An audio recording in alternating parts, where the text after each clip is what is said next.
On Mordor, if you like kill the enemy, the enemy's usually removed from the game, but like say the enemy escapes or defeats you in battle, it'll remember you later on. Now, does that game do that, where it actually remembers you during the game?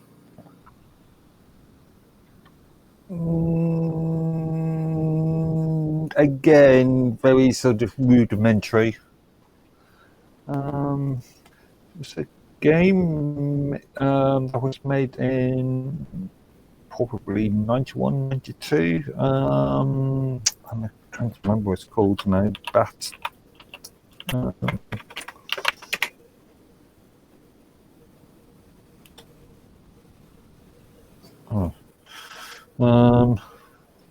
what's the game called? My internet, I think really slow. Yeah, BAT, BAT2, the Koshan conspiracy, which was a sort of, I don't know where you would describe it. So again, one of these weirder games. It was a sort of point-and-click adventure with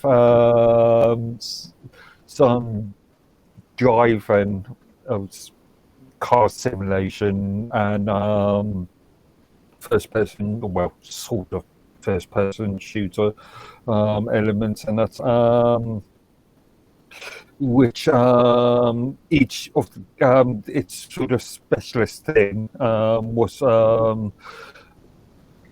each character remembered your previous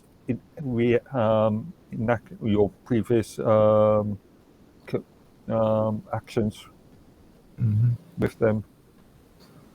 Yeah.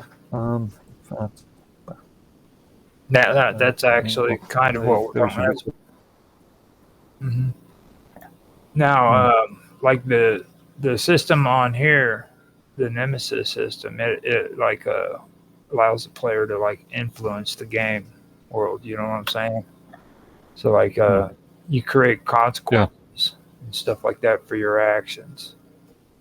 So like you're encouraged to like approach your enemies strategically. You know. Because like it, you know, each decision can lead to a different outcome. Basically, like you're literally influencing the game on that level. You know what I mean? So I mean, does it do stuff like that? And like playing Metro 2033, and it does kind of that kind of thing too. Like your actions in the game actually creates alternate endings. So if you're stealthy and you do the game according to the way the game is suggested to do it, then you'll have a good ending.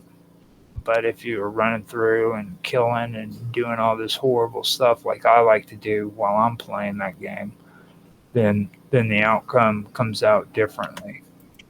You know, where with me, the last time I beat it, I ended up dying, and I was on the train, and they said that you fought a noble cause and all this shit, dude, but I was still dead. You know what I mean?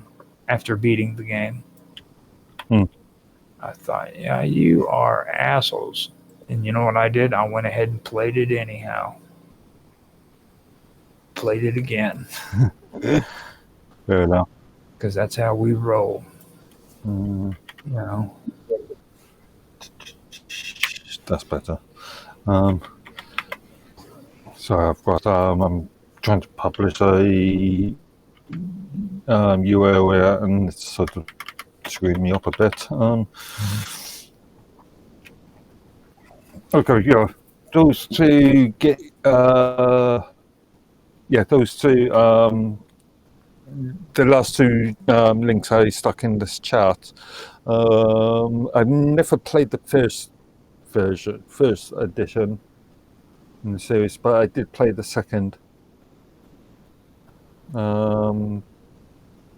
BAT to conspiracy, whatever, and the sort of where each character remembered your previous actions.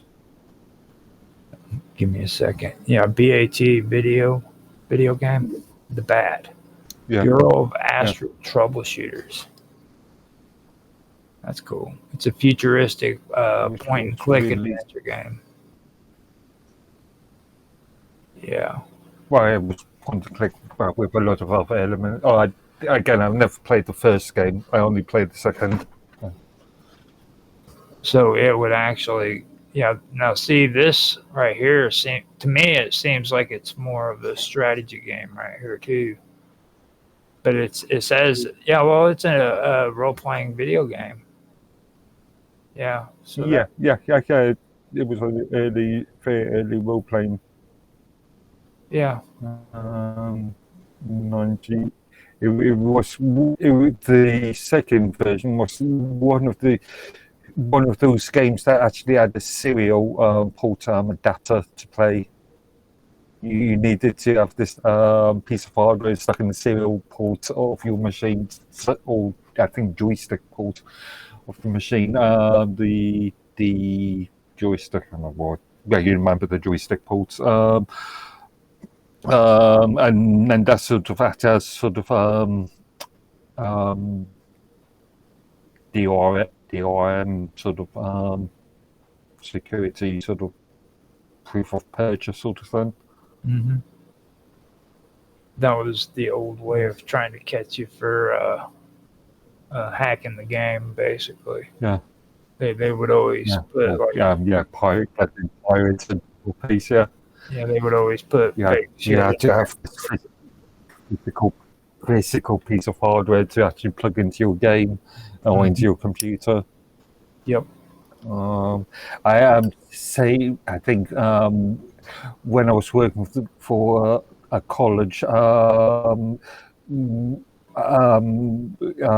acting as tech support, I remember having boxes and boxes full of these serial port adapters, so people could run. I think it was Borderline Pascal. Yeah, and each machine had to have a physical hard piece of hardware. Yeah, I'm gonna copy these and put these in the Rumble chat as well, so that if anybody wants to check those out, they can. I got both of the Bat games up on there. Yeah. I would be careful of in the second version. You see, there is the hyphen has been changed to HTML Unicode characters. The URL. Yeah, I would change that back. As some users may get. That's what it was in the URL. It popped up like that. So okay. Okay, yeah. Some users may have a problem with that one. They'll do it in the browser. Mostly just people who use Linux. No, I think it's browser oriented. So, I just took a pot shot at you Linux users on my gaming stream. Yeah. I'm cool like that. What's up? Yeah. So, yeah, I was going to say UI Windows Shell. Now, just so everybody knows too, like, I've been talking about the Nemesis game, and don't get me wrong, even though it's been like praised and stuff for the system it has, it is only limited to the Shadow of Mordor and the Shadow of War. There's been a lot of attempts to like incorporate similar systems in other games, but none of them have seemed to like match the success of this program. Like like they have on there. So you're not going to find it on different games other than the Shadow of Mordor and the other ones. So Well, yeah, it's proprietary code, isn't it? So it's code owned by whoever developed the game. yeah, well, I mean, it's not going to be sparked the released. attention. It's sparked the attention of the gaming community, though. I mean, there's a lot of people who are wanting to incorporate that into different games. And like its possible future and stuff, and how it's going to be used in games, especially when it comes to like open world and RPG genres. That's the one thing that that's a big deal for them. You know what I mean? Now, like in recent years too, there's also been like legal controversies that's involved with the Nemesis program. And it's actually become like a point of legal interest too. Like Monolith Productions are the ones who patent the Nemesis system, and that led to some controversy within the gaming community. The patent's existence, it's led to a lot of discussion about the role of patents, basically. You know what I mean? Now,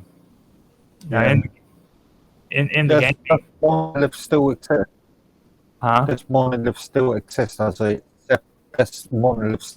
as a individual company, or has it been eaten up by EA Games or something?